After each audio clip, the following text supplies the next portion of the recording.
Hello friends, welcome back to my channel. ட்ராமாக்குள்ளே போகிறதுக்கு முன்னாடி மறக்காமல் இந்த வீடியோவுக்கு ஒரு லைக்கை போட்டுருங்க. இதுக்கப்புறம் என்ன நடந்துச்சுன்னு உங்களுக்கு தெரிஞ்சுக்கணுமா? அப்போ ஏன் கூட சேர்ந்து ட்ராமா பார்க்க வாங்க.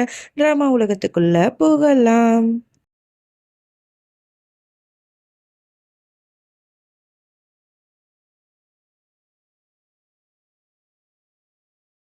ஸ்டார்ட்டிங் சீன்ல ஒட்டுமொத்த குடும்பத்துக்கும் முன்னாடியும் சித்தார்த் வந்து எல்லா உண்மையுமே சொல்லி போட்டு உடைச்சிருவான். இந்த மாதிரி நேகாவை கூட வந்து நான் தப்பா இருந்தேன், அதனால அவ வந்து பிரெக்னெண்டா இருக்கா, நான் ரோஹிணியை ஏமாத்திட்டேன் அப்படின்னு சொல்லிட்டு சொன்ன உடனே எல்லாருக்கும் பயங்கரமா கோவம் வந்துடும். எல்லாரும் கண்ணா பின்னான்னு அவனை திட்டிட்டு இருக்காங்க. இவ கூனி குறுகி நின்றுட்டு இருக்கான். இன்னொன்று பக்கம் அந்த நேகா வந்து சசியோட ஆளு தான் போல. ஸோ அவ சொல்லி தான் இவளை கேவலமான வேலையை பண்ணியிருப்பா.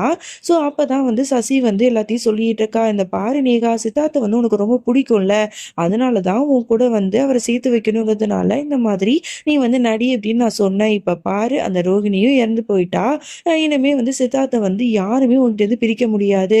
இந்த குழந்தை இருக்கிற மாதிரி ஒரு டிராமா போட்டிருக்கோம், கூடிய சீக்கிரம் அவர் கல்யாணம் பண்ணிக்கிட்டா இதெல்லாம் உண்மையாயிடும், நீ ஒன்றும் கவலைப்படாத அப்படிங்கிற மாதிரிலாம் இவ வந்து அவகிட்ட சொல்லிட்டு இருக்கா. இங்க நேகாவும் சசியை முழுமையா நம்புறா. ஓகே, நீங்க சொல்றபடியே நான் நடந்துக்கிறேன் அப்படிங்கிற மாதிரி அவளும் சொல்ல, எங்க சைலட்டா சசி வெளியில வந்துட்டு செம்மையா சிரிச்சிட்டு இருக்கா.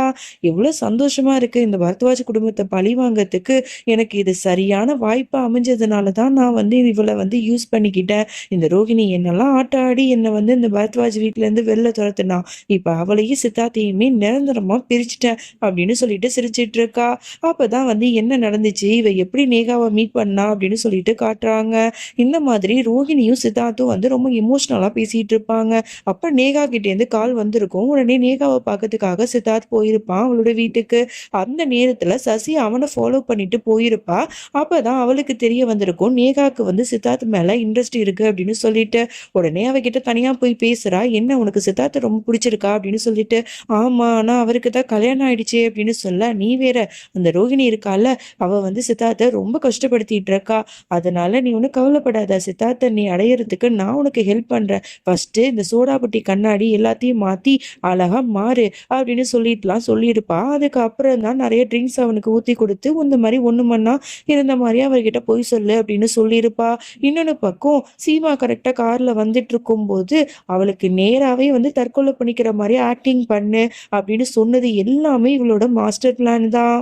அந்த நேகா நான் சொன்ன எல்லாத்தையும் பண்ணதுனால தான் இப்போ வந்து சீமா வந்து அவளை இந்த வீட்டுக்கே அழைச்சிட்டு வந்துட்டா. இனிமே அந்த குடும்பத்தை வந்து இந்த நேகாவை வச்சு நம்ம பழி வாங்கிடலாம். இன்னொன்று பக்கம் அந்த ரோகிணியும் வந்து நிரந்தரமா இந்த உலகத்தை விட்டே போயிட்டா. அந்த வேலுவும் என்னை ஏமாத்தினால இவங்க ரெண்டு பேரும் ஒளிஞ்சு கட்டினதை எனக்கு ரொம்ப சந்தோஷம் அப்படிங்கிற மாதிரிலாம் இவ சிரிச்சு பேசிட்டு இருக்கா. இவ்வளதும் பேசிட்டு ஒண்ணுமே தெரியாத மாதிரி கீழே வந்து எல்லாருக்குமே ஆறுதல் சொல்லிட்டு இருக்கா. இந்த பாருங்க, இப்பதான் ரோகிணி நம்ம எல்லாரையும் விட்டு போயிருக்கா, அவர் ஏதோ ஒரு தப்பு பண்ணிட்டாரு, அதனால எல்லாரும் சேர்ந்து அவரை நீங்க ப்ளேம் பண்ணாதீங்க அப்படிங்கிற மாதிரி ரொம்ப நல்லவ மாதிரி பேசிட்டு இருக்கா இந்த சசி. இன்னொன்னு பக்கம் நம்மளோட ரோகிணியை தான் ஹாஸ்பிட்டல்ல காட்டுறாங்க. அவளுக்கு கொஞ்சம் கொஞ்சமா சுயநினைவு வர ஆரம்பிக்குது. உடனே இதை பார்த்த நர்ஸுக்கு ரொம்ப சந்தோஷமா இருக்கு. உடனே இவங்களோட ஹஸ்பண்டை போய் கூப்பிடலாம் அப்படின்னு சொல்லிட்டு போறா. அதோட டாக்டர்ஸும் வந்து இந்த மாதிரி ரோகிணியை வந்து செக் பண்ணிட்டு இருக்காங்க. உடனே ரோகிணி வந்து தலையில கையை வச்சுட்டு, எனக்கு ரொம்ப வலிக்குது, நான் எங்க இருக்கேன், நான் யாரு அப்படிங்கிற மாதிரி கத்திட்டு இருக்கா. எனக்கு ரொம்ப பயமா இருக்கு, எனக்கு எதுவுமே ஞாபகம் இல்லையே அப்படிங்கிற மாதிரிலாம் கத்திட்டு இருக்கா. உடனே இதை பார்த்த டாக்டர் புரிஞ்சுக்கிறாரு, இவங்களுக்கு தலையில அடிபட்டதுனால பழைய விஷயங்கள் எல்லாமே மறந்து போச்சு. இவங்களோட ஹஸ்பண்ட் யாரு, இவங்களை யாரை அட்மிட் பண்ணா, அவங்கள போய் கூட்டுவாங்க அப்படிங்கிற மாதிரி சொன்ன உடனே அந்த நர்ஸும் வேலுவை பார்த்துட்டு, உங்களோட ஒய்ஃப் வந்து கண் முடிச்சிட்டாங்க, சீக்கிரம் வாங்க அப்படிங்கிற மாதிரி கூப்பிடுறா. உடனே இதை கேட்ட உடனே வேலுக்கு ஒரு பக்கம் சந்தோஷமா தான் இருக்கு, இன்னொன்று பக்கம் பயமா இருக்கு. ஐயோ, நம்மளை பார்த்தா அவ காட்டு கத்து கத்துவாளே, இப்ப என்ன பண்றது அப்படின்னு சொல்லிட்டு ஒரு தயக்கத்தோடையே அவளை பார்க்கறதுக்கு போறான். உடனே ரோகிணியை நெருங்கி போக போக ரோகிணி அவனை விசித்திரமா பாக்குறா.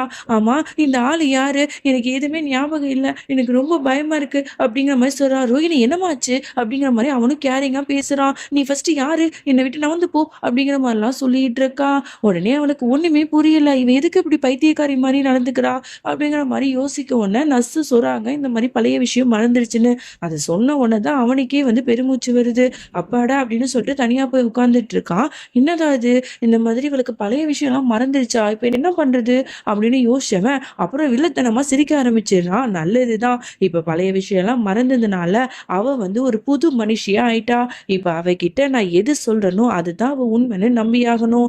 அவகிட்ட வந்து நான் தான் உன்னோட புருஷன், நம்ம 2 பேரும் காதலிச்சோம் அப்படிங்கிற மாதிரி ஒரு பொய்ய சொன்னா அவ நம்பித்தானே ஆகணும். அந்த சித்தார்த்த பத்தியும் அந்த பரத்வாஜ் குடும்பத்துல உள்ளவங்கள பத்தியும் அந்த சீமாவை பத்தியும் அவளுக்கு எதுவுமே ஞாபகம் இருக்காது. இனிமே ரோகிணியை என்கிட்ட இருந்து யாராலையும் பிரிக்க முடியாது அப்படிங்கிற மாதிரி சொல்லி வில்லத்தனமா சிரிச்சிட்டு இருக்கா. இங்கே வந்து சீமா என்ன பண்றா, நேகாவை பார்க்கறதுக்காக ரூமுக்கு வரா. அவ படுத்துட்டு இருக்கா. சீமாவை பார்த்தோன்னே எந்திரிச்சு உட்காந்துக்கிறா. உடனே வந்து சீமா சொல்றா, நீ ஒன்றும் கவலைப்படாத, நீ வந்து ரெஸ்ட் எடுக்கணும்னு டாக்டர் சொல்லியிருக்காருல்ல, உனக்கு ஏதாவது சாப்பாடு வேணும் ஏதாவது வேணும்னா என்கிட்ட கேளு, நீ ரெஸ்ட் எடு அப்படின்னு சொல்லிட்டு போயிடுவா. அப்பாடா, சீமாக்கு நம்ம மேல சந்தேகம் வரல, இனிமே ஜாலி தான் அப்படிங்கிற மாதிரி இங்க நேகாவும் ரொம்ப சந்தோஷப்படுறா. இன்னொன்று பக்கம் நம்மளோட பிரேம் ரொம்ப சோகமா இந்த மாதிரி தன்னோட அண்ணன் வந்து ரோஹிணிக்கு துரோகம் பண்ணிட்டானே அப்படின்னு சொல்லிட்டு வருத்தப்பட்டுட்டு இருக்கா. அப்ப கரெக்டா சித்தார்த் வந்துட்டு கீழே உட்காந்து இந்த மாதிரி ரொம்ப எமோஷனலா பேசுறான். இந்த பாரு பிரேம், நீ வந்து என்னோட தம்பி, நீ வந்து எனக்கு சப்போர்ட் பண்ண, நான் வேணும்னு அப்படி பண்ணலடா. ரோஹிணி நான் எவ்வளவு காதலிச்சேன் உனக்கே தெரியும்ல, நான் போய் அவளுக்கு வேணும்னு இவ்வளவு பெரிய துரோகத்தை பண்ணுவேன்னா வீட்டுல இருக்கிறவங்க யாருமே என்ன புரிஞ்சுக்க மாட்டாங்க. என் தம்பி நீயாவது என்ன புரிஞ்சுக்கோ ப்ளீஸ். ரொம்ப ஃபீல் பண்ணி பேச பிரேமுக்கு என்ன பண்றதுன்னே தெரியல. உடனே அவனை ஹக் பண்ணிட்டு, நீ ஒன்னும் கவலைப்படாத, உன்னோட மனசை பத்தி எனக்கு தெரியும்டா அப்படிங்கிற மாதிரிலாம் இவங்க 2 பேரும் பேசிட்டு இருக்கிறது எல்லாத்தையுமே சீமா வந்து பாத்துடுறா. அவளுக்கு ஒரு மாதிரி கடுப்பா தான் இருக்கு. அதோட சித்தார்த்தும் அங்கிருந்து போனதுக்கு அப்புறம், என்னங்க எல்லாத்தையும் மறந்துட்டீங்களா, அவளை மன்னிச்சிட்டீங்களா அப்படின்னு கேட்க, இந்த பாரு சீமா, நான் சொன்னா தப்பா நினைச்சுக்காத, அவங்க 2 பேரும் எவ்வளவு காதலிச்சாங்கன்னு உனக்கே தெரியும்ல. இந்த இடத்துல வந்து ரோஹிணி இருந்தாலும் அவளும் கண்டிப்பா மன்னிச்சிருப்பா. நம்ம வந்து அவருக்கு துணையா இருக்கணும், நம்ம எல்லாரும் ஒதுக்கணும் அப்படின்னா அவர் மனசு உடைஞ்சு போயிருப்பாரு. இப்ப ரோஹிணி கூட இந்த உலகத்துல இல்ல, புரிஞ்சுக்கோமா அப்படின்னு சொன்ன உடனே சீமாவும் புரிஞ்சுக்கிறா. அப்புறம் 2 பேரும் ஹக் பண்ணிக்கிறாங்க. அதோட இங்க ரோஹிணியை தான் காட்டுறாங்க. அவளுக்கு நைட்டு ஃபுல்லா தூக்கம் வராம அப்படியே முழிச்சிட்டே இருக்கா. எனக்கு எதுக்கு எதுவுமே ஞாபகம் வர மாட்டுது, ஒரு மாதிரியா இருக்கே, என்னை வந்து யாரோ ஒருத்தவங்க ரொம்ப வந்து விரும்பி என்னை வந்து பேரை சொல்லி கூப்பிடுற மாதிரியே ஃபீலா இருக்கே, எதுக்கு எனக்கு இப்படிலாம் தோணுது அப்படிங்கிற மாதிரி இவ யோசிக்க, இன்னொரு பக்கம் சீமா வந்து நைட்லாம் தூங்காம அந்த நிலாவை பார்த்து அந்த கடவுள்கிட்ட ப்ரே பண்ணிட்டு இருக்கா. கடவுளே ஏதாவது பண்ணுங்க, என்னோட ரோஹிணி மறுபடியும் திரும்ப வந்துடணும். என் மனசுக்கு இப்பவும் தோணுது ரோஹிணி இந்த உலகத்துலதான் இருக்கான்னு சொல்லிட்டு, அவ எங்கேயாவது ஒரு இடத்துல நல்லா இருந்தா அதுவே எனக்கு போதும் அப்படிங்கிற மாதிரிலாம் இவ சொல்லிட்டு இருப்பா.